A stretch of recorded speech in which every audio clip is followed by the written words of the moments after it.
You know this shit's edible, right? You won't. I'll give you $5. Oh my God.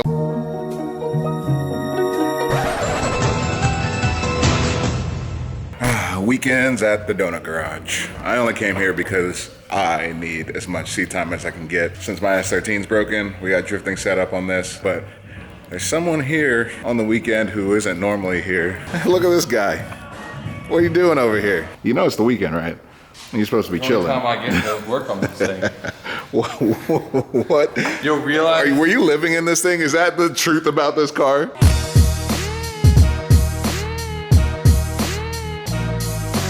You'll realize that the last time I touched this car was 10 years ago. Left it in a garage in Queens. Not surprised. Tony Angelo hauled it out here for me. I went there one day and I took all the parts I had for it. I just threw it inside. There's things like, this side has a Porsche brake.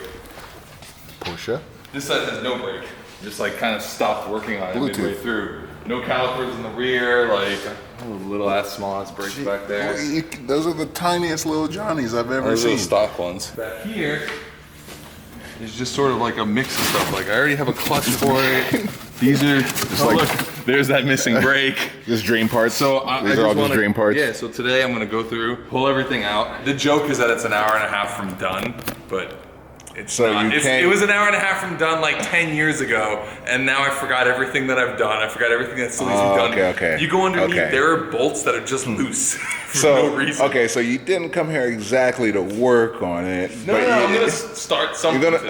I'll start something. You're gonna start something? Maybe. All right. Maybe. So this thing gonna be big horsepower and got bill or what? That's the plan. But I mean, that's been the plan for like 14 years or something. I really do feel like I'm on hoarders. Just cut to the footage of me making Scotto repeat after me. Hi, my name is Brian. I have a car camera. 10-year-old shipping popcorn. You know this shit's edible, right? You won't.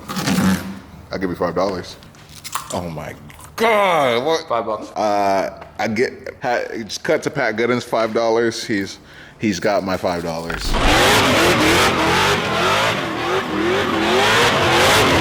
Give me $5! No, give me $5! I want $5! Goal one is to get the brakes working, all the suspension stuff like just set back up and dialed. That's goal one. I mean, look at how bad the toe out is on my rear wheel. Yep. So, get it dialed in, give it a proper alignment. Because I think I should try to start driving it just now, because otherwise if I pull the motor out, it goes back in the back and it kind of gets forgotten like a lot of other cars. So try to get this motor running. It hasn't turned over in 10 years, but it ran when I parked it, which is like the best line ever on Craigslist. That's a good plan. So get this running. It's only like 162 horsepower. Track it at 162 horsepower. Dial in more and more of the suspension. Build another engine on the bench, and then swap that in. So you're gonna do a little function work. Yeah, make it just fun to drive while slow. Yeah.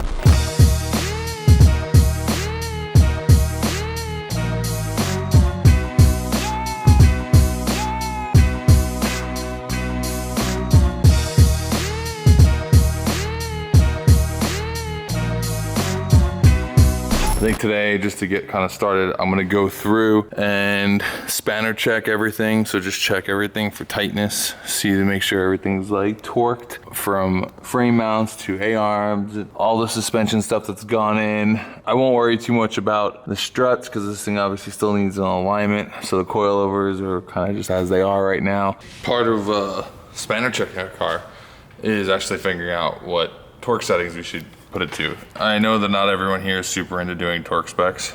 Like Vinny. Vinny doesn't even know what this tool's for. I don't think he's ever seen one before. I did not loosen that side. And then you just send it. We're gonna actually torque everything down. I kind of remember some of this stuff, but I don't wanna be wrong and have the car fall apart on track or highway. So I'm gonna go through, retorque all the subframe stuff, all the control arm stuff, all the brake stuff.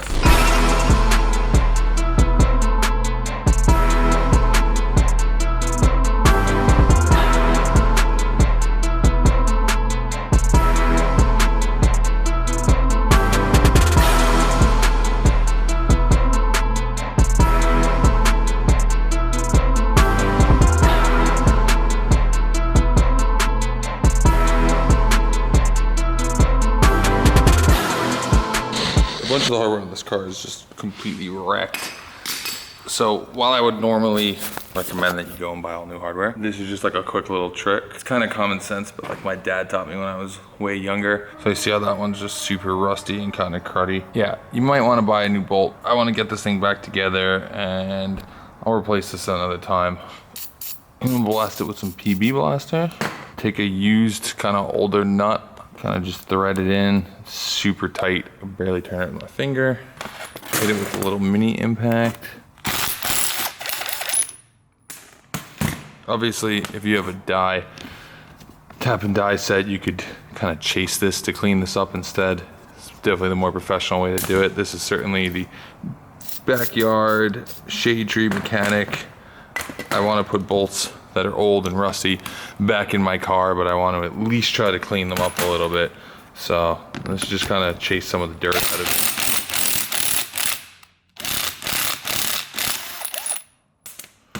Obviously, you want to be careful not to cross thread these. That would defeat the purpose of being able to reuse this.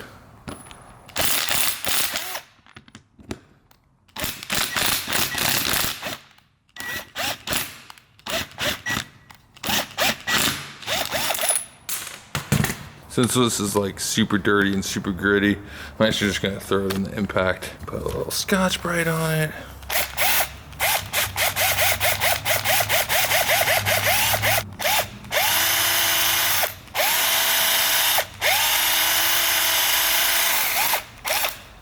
That looks a hell of a lot better.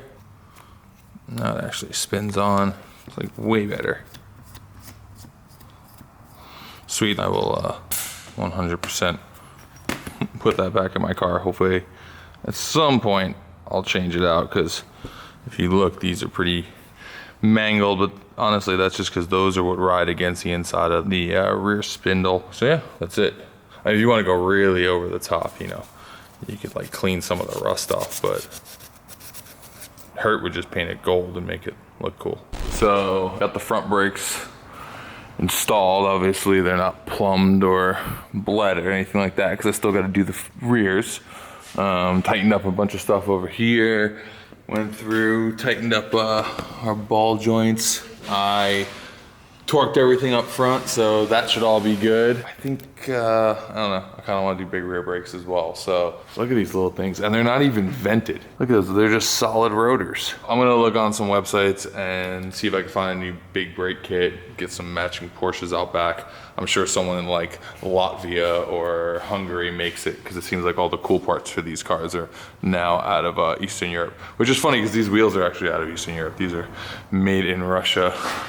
International Forging Incorporated or something. Or I'm slowly remembering some of the things I did and didn't do. Like for example, underneath, as you'll see, I actually went to the trouble of powder coating the frame underneath the car. And the reason I did it was because I bought this car out of Rhode Island, and it like lived a lot of its life by the sea. So you can just see by like how heavy the oxidation is and some of the other stuff, and just standard East Coast rust. That's actually brand new. You can see how quickly a lot of the stuff back east rusts. You'll see, took out the subframe. Not only did I powder coat this one, but the rear one, which is known to flex a little bit, I actually had that one stitch welded too. My buddy stitch welded this one for me back then. And you can see that weld that runs all along that, and basically it takes those two stamped sides that are kind of just spot welded. Also, you'll notice aluminum subframe bushings, because I don't like my teeth. I like those rattling around. All the other bushings are either new, and they're either brand new or hardened rubber. So it switches a little bit harder than stock, or there's some other Delrin pieces and some other things in here. I also had a V8 rear torsion put in. So in the bigger Audi V8s from the 90s, they actually came with LSD kind of torsion rears. So got one of those, had it rebuilt. I mean, look at, just talking about East Coast rot. Just look at that. Luckily, the chassis in these things actually stay really nice. You'll notice it's pretty much just everything that's bolted to something. There's a little bit surface there, but even that, it's attached to a bolt. But the chassis in these things were all galvanized. It's like one of the first cars, if not the first car, to ever have a full body galvanized. Eventually, I think this thing's gonna be like a full-blown race car for me. The 911 is really kind of more of a street car and not really a track car. Wanted to build something that's a little bit more of a rough and tough track car. The you know, get beat up on and abused. So that'll be it. Oh, yeah, the other thing too, you'll see these are actually KW Motorsport Coilovers that KW built for me back in the day. There's these are actually all custom built because if you'll see, oh look, there's no tie rod bolt. Yeah, see, like I said, this thing's barely thrown together just to get it over here. But these Motorsports that were built for me, they're one-off customs, because if you notice, the arm's actually attached to the strut itself. So instead of being attached to the knuckle, so it actually makes it a little bit more difficult to get that to properly line up. Anyway, again, you guys get to watch the time lapse, and I'm gonna take some other parts off of this thing and inspect more.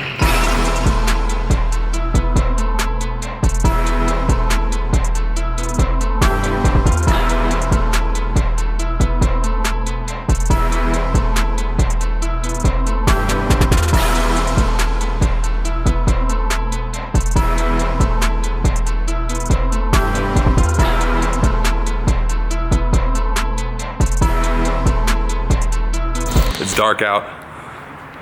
It took way longer than the hour and a half that somebody said this was gonna take. You shouldn't believe everything that you hear on the internet. I even cleaned it a little bit. Although I would say that that's probably not what mothers meant by a waterless car wash, but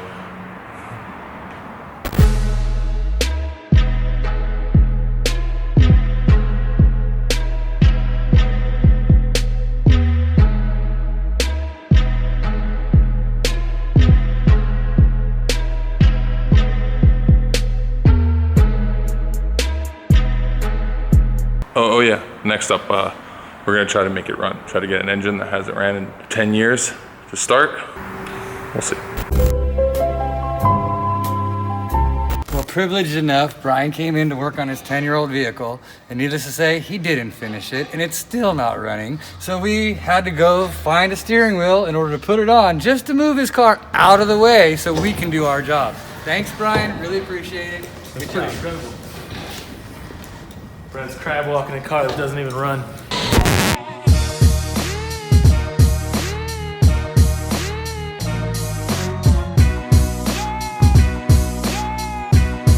Yeah, that's mold. Yeah. That is straight up mold. Man, Scotto, throw it away. No.